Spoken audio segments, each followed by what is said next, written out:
Hello दोस्तों, नमस्कार। स्वागत है आप लोगों का आज की इस क्लास में, जहां पर हम लोग सीखने जा रहे हैं एंड और इफ तीनों फंक्शंस को। ये हम लिब्रे ऑफिस कैल्क में तीन फंक्शन कैसे काम करते हैं इसके बारे में आज अच्छी तरीके से समझने वाले हैं। अभी यहाँ पे ये फंक्शन यूज करने के लिए आप लोगों के पास डेटा भी उस अकॉर्डिंग होना चाहिए।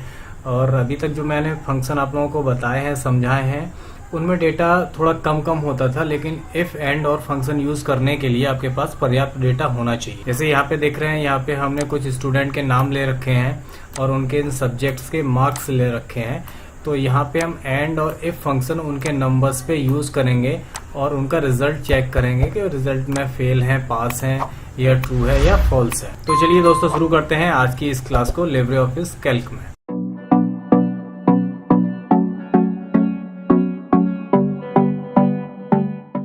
अब यहाँ पर हम लिखेंगे एंड इक्वल टू लगा के एंड जैसे ही लिखा हमने, तो यहाँ पे देखो एक बलून वैल्यू में लिख के आ रहा है returns true if all argument are true. अब यहाँ पे इसका जो स्वभाव है एंड फंक्शन का, वो रिटर्न करता है ट्रू या फॉल्स। ये दो ही चीज़ें रिटर्न करता है ट्रू फॉल्स में। यहाँ पे आप कुछ अपने मन से रिटर्न नहीं ले सकते हो। यहाँ पे जो इसका आंसर आएगा वो ट्रू या फॉल्स में आएगा, लेकिन कब आएगा, लिखा है return true if all argument are true. आप जो भी आर्ग्यूमेंट इसमें देने जा रहे हैं वो ट्रू अगर होंगे तभी ट्रू होगा। यानी इसका मतलब हुआ कि यहाँ पे हमें जो आर्ग्यूमेंट देना है वो दोनों में कंपैरिजन कर रहा है। यहाँ पे आप जो शर्त इसमें दोगे वो कम से कम आपको दो शर्तें देनी पड़ेंगी, और उन दो शर्तों में ये कंपैरिजन करके आपको बताएगा कि यदि वो आर्ग्यूमेंट सही हैं तो आपको आंसर मिलेगा ट्रू। अब यहाँ पे जैसे ही हमने ब्रैकेट को ओपन किया तो यहाँ पे देखो आ रहा है logical value 1, logical value 2, logical value, इस तरीके से आप दे सकते हो। कंडीशन टू बी टेस्टेड, ये सारी कंडीशन टेस्टेड होंगी यानी चेक करी जाएंगी, और ईच रिटर्न इधर ट्रू और फॉल्स, इन सबको वो चेक करेगा और उसके बाद आपको आंसर देगा ट्रू और फॉल्स में। अब देखो हम क्या कर सकते हैं, यहाँ पे हम क्या कर रहे हैं कि यहाँ एक स्टूडेंट है अमन, अमन के मार्क्स चेक कर रहे हैं, और अमन के मार्क्स चेक करने में हम कंडीशन लगाएंगे कि यदि या एंड फंक्शन का यूज़ कर रहे हैं, तो यहाँ पे लिखा हमने कि B3 यानी अमन के जो मार्क्स हैं हिंदी में, वो यदि लेस देन, हम यहाँ पे लिखेंगे अमन के जो मार्क्स हैं वो लेस देन अगर 30 हैं, और चूँकि एंड फंक्शन है तो एंड फंक्शन का मतलब हुआ और लगाना है, तो हमें कम से कम दो शर्तें देनी है। तो फिर हमने ले लिया C3। अब C3 में भी हमें लगाना है कि लेस देन 30। ठीक है। अब इतना कंडीशन लगाने के बाद ये चेक क्या कर रहा है इसका समझ लेते हैं। ये चेक कर रहा है कि B3 यदि 30 से कम है और C3 30 से कम है, यानी दोनों कंडीशनें ट्रू होनी चाहिए, तभी ये इसका आंसर ट्रू आएगा, नहीं तो फॉल्स आएगा। इसके बाद सिंपली इंटर प्रेस करेंगे तो देखते हैं आंसर क्या आ रहा है। आंसर आया फॉल्स। क्यों आया फॉल्स? यहाँ पे फॉल्स इसने इसलिए दिया है कि हमने शर्त लगाई है 30 से कम हो, और यहाँ पे देखिए 30 है, यानी ये 30 से कम तो नहीं हुआ, 30 के बराबर है, इस वजह से यहाँ पे इसने फॉल्स दे दी। अगर हम इसी को कॉपी करेंगे इस फंक्शन को और नीचे सब में पेस्ट करते हैं तो देखते हैं कहीं पे ट्रू आता है कि नहीं आता है। यहाँ पे इसने कहीं पे भी ट्रू नहीं दिया हुआ, क्योंकि सभी 30 या 30 से ज़्यादा हैं। अब हम यहाँ पे को कर देते हैं, हम यहाँ इसको 25 कर देते हैं और यहाँ इसको 28 कर देते हैं, तो आंसर देखो ट्रू आ गया। क्लियर? यानी ये जब तक ट्रू नहीं देगा जब तक आपकी दोनों कंडीशनें सही नहीं आती हैं तब तक। क्लियर है? एंड फंक्शन का स्वभाव यही होता है कि आप जितनी शर्तें दे रहे हो सारी ट्रू होनी चाहिए, यानी सारी शर्तें सही हों तभी आंसर आपको ट्रू मिलने वाला, नहीं तो आंसर आपको फॉल्स मिलेगा। क्लियर? समझ में आया एंड फंक्शन? गुड। अब यहाँ पर हम देखते हैं और फंक्शन। और में लिखा है return true if an argument is true. अब एंड और में अंतर भी थोड़ा ही सा है। एंड फंक्शन में हमें दोनों शर्त, जो जितनी शर्तें दे रही थे वो उन सभी शर्तों को सही होना चाहिए, लेकिन और फंक्शन में क्या है, आप जितनी शर्तें दे रहे हो यदि उनमें से कोई भी एक शर्त सही है तब भी ये ट्रू दे देगा, यानी कि एक आर्ग्यूमेंट भी ट्रू दे सकता है। अब हम यहाँ पे ब्रैकेट लगा रहे हैं, तो ब्रैकेट में हमने देखो लगाया ये दिस एंड, यानी B3 लेस देन 30, और फिर हमने लगाया C3 लेस देन 30, और अब कर देते हैं ब्रैकेट बंद। अब हमने यहाँ पे जो शर्त दी है उस शर्त के अनुसार जो हमारा फंक्शन कह रहा है वो कह रहा है कि B3 और C3 30 से कम हो। ठीक ना? अब B3 में क्या है, 30 है और C3 में क्या है 29 है। अगर दोनों में से कोई भी एक 30 से कम हुआ तो यहाँ पे आंसर ट्रू आएगा। एंटर प्रेस करते हैं, देखो ट्रू आया।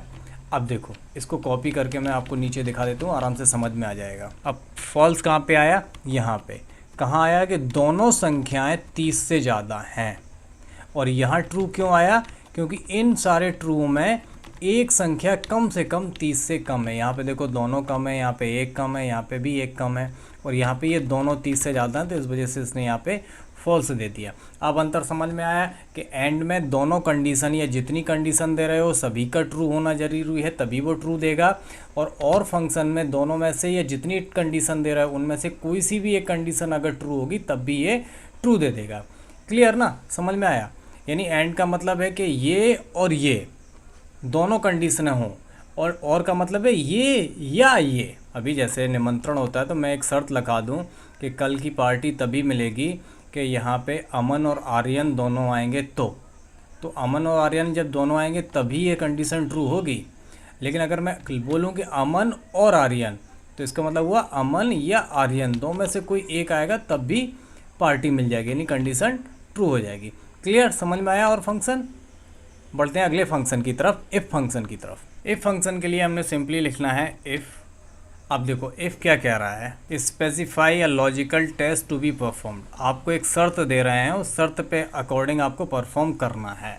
अब जैसे ही आप इसमें ब्रैकेट ओपन करोगे तो ये बोल रहा है कि टेस्ट करो, then value otherwise value, any value or expression which can be either true or false. यानी यहाँ पे आपको कोई सा एक टेस्ट करवाना है, एक आपको आर्ग्यूमेंट देना है जो टेस्ट होगा, यानी जिस पे आप काम करोगे। और अगर वो सही हुआ तो ये आएगा, यानी देन वैल्यू, अदरवाइज ये आएगा। अब जैसे हम हिंदी में अगर शुद्ध भाषा में एक सेंटेंस बोलें कि यदि ऐसा होगा तो ऐसा होगा, नहीं तो ऐसा होगा, है ना। तो बस वही है कि यदि में आ गया टेस्ट। आप जो टेस्ट कर रहे हो, टेस्ट में कर रहा हूँ टोटल मार्क्स, ठीक है। हमने टोटल मार्क्स कर दिए हैं कि टोटल मार्क्स यदि लेस देन 120 हैं, ठीक है ना। तो हमारा अब देखो यहाँ पे कर्सर आ गया देन वैल्यू पे। तो अगर 120 से कम है तो हमने क्या कर दिया, यहाँ पे इन्वर्टेड कॉमा के अंदर हमने लिख दिया फेल। अब यहाँ पे इन्वर्टेड कॉमा के अंदर लिखी हुई चीज़ एज इट इज़ प्रिंट होती है, इस वजह से हम इसको इन्वर्टेड कॉमा के अंदर लिखते हैं। अब इसका मतलब हुआ कि यदि G3 में 120 से कम है तो फेल लिख के आएगा, नहीं तो फिर से इन्वर्टेड कॉमा लगाएंगे, हम लिख देंगे पास, और हम इसको कर देंगे ब्रैकेट को बंद। अब इसका मतलब हुआ कि अगर हमारा फंक्शन यहाँ से चलना शुरू होगा, कह रहा है कि यदि G3 में 120 से कम है, लेस देन 120 है ना, तो G3 में 120 से कम है तो फेल कर दे, नहीं तो पास कर दे। अब यहाँ पे ट्रू फॉल्स नहीं आएगा, यहाँ पे फेल और पास लिख के आएगा।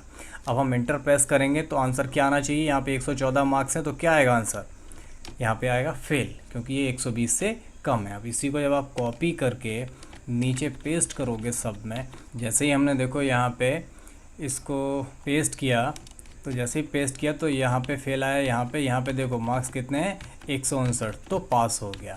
यहाँ पे 165 पास हो, 119 से फेल कर दिया, यहाँ पे भी ये कर दिया, यहाँ पे भी ये कर दिया, यहाँ पे भी ये कर दिया, ठीक है ना। तो अब फंक्शन यहाँ पे देख लेते हैं हमने कैसे लगाया था। हमने यहाँ पे लिखा कि if F3 less than 120 then fail, यदि F3 में 120 से कम है तो फेल कर दे, नहीं तो पास कर दे। फार्मूला चलाने की स्थिति आपको पता होनी चाहिए, तभी फार्मूला हमारा यहाँ से चलता है। यदि F3 में चेक करेगा, F3 में 114 है, अगर कंडीशन ट्रू है तो भैया फेल कर दे, और फॉल्स है तो पास कर दे, ठीक है। ये इस तरीके से चलना शुरू होता है। ये नहीं तो ये है, अगर ट्रू है तो ये कर दे, नहीं तो पास कर दे, ठीक है। तो कंडीशन ट्रू थी तो उसने फेल कर दिया, नहीं तो पास कर देता, ठीक है। तो ये थे हमारे एंड, इफ़ और फंक्शन। आप लोगों को उम्मीद करता हूँ समझ में आ गए होंगे। यदि कोई भी कन्फ्यूज़न है तो मुझे प्लीज़ कमेंट में बताइएगा। मिलते हैं अगले फंक्शंस के साथ, तब तक अपना ख्याल रखिए। Take care, good bye, thank you.